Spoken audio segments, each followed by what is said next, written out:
ಮತ್ತೆ welcome back to my mini blog. So ಬೆಳಗ್ಗೆ ಎದ್ದ ತಕ್ಷಣ ಎಲ್ಲರೂ ಕೂಡ ಕಾಫಿ ಕುಡ್ಕೊಂಡು ಕೂತಿದ್ದು, ಮತ್ತು ನಮ್ಮ ಚಿಕ್ಕಪ್ಪ ಕ್ರಿಕೆಟ್ ಮ್ಯಾಚ್ಗೆ ರೆಡಿಯಾಗಿ ಹೋಗ್ತಾ ಇದ್ದಾರೆ. ನಮ್ಮೂರಲ್ಲೇ ಕ್ರಿಕೆಟ್ ಮ್ಯಾಚ್ ಇದೆ.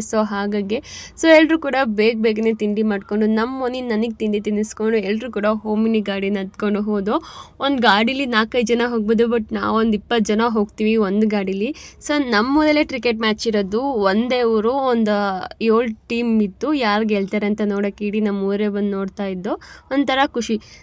ತಮಾಷೆಗೆ ಮಾತಾಡ್ತಿದ್ದವರು ಕೊನೆಗೆ ಮೂಗು ಚುಚ್ಚೋಣ ಅಂತ ಹೇಳಿ ಕರ್ಕೊಂಡು ಬಂದೇ ಬಿಟ್ಟರು. ಎಷ್ಟು ಬೇಡ ಅಂತ ಹೇಳಿದ್ರು ಕೇಳಲೇ ಇಲ್ಲ, ಚುಚ್ಚಿಸ್ಕೊಬ್ಲೇಬೇಕು ಅಂತ ಹೇಳಿ. ಇನ್ನು ಬಿಟ್ಟಿದ್ರೆ ನಮ್ಮಮ್ಮ ನನಗೆ ಹೊಡೆದೇ ಬಿಡೋರೇನೋ. ಕರ್ಕೊಂಡು ಬಂದು ಕೊನೆಗೂ ನನಗೂ ಮತ್ತು ನಮ್ಮ ಚಿಕ್ಕಮ್ಮನ ಮಗಳಿಗೂ ಚುಚ್ಚಿಸೇ ಬಿಟ್ಟರು. ಬಟ್ ಮುಂದೆ ಒಂದಿನ ಚುಚ್ಚಿಸ್ಕೋಬೇಕಿತ್ತು, ಬಟ್ ಅದು ಈಗಲೇ ಆಯಿತು ಅಷ್ಟೇ. ಸೊ ಎಲ್ಲರೂ ಕೂಡ ಎಂಜಾಯ್ ಮಾಡ್ತಿದ್ದಾರೆ. ನಮ್ಮ ಚಿಕ್ಕಪ್ಪ ಕ್ರಿಕೆಟ್ ಮ್ಯಾಚಲ್ಲಿ ನಡೆದಿದ್ದು ಕಾಮಿಡಿ ಹೇಳ್ತಾಯಿದ್ರು, ಬಟ್ ಎಲ್ಲ ನಗ್ತಾ ಇದ್ದೆ. ನಾಳೆ ಬೆಳಗ್ಗೆ ನಾನು ಡ್ಯೂಟಿಗೆ ಹೋಗ್ಬೇಕಲ್ಲ ಅಂತ ಬೇಜಾರಾಗ್ತಾ ಇದ್ದೆ. ನೆಕ್ಸ್ಟ್ ವಿಡಿಯೋನ ನಾನು ಬೆಂಗಳೂರಲ್ಲಿ ಸ್ಟಾರ್ಟ್ ಮಾಡ್ತೀನಿ. ಥ್ಯಾಂಕ್ ಯು ಸೋ ಮಚ್ ನೋಡಿದ್ದಕ್ಕೆ. Love you.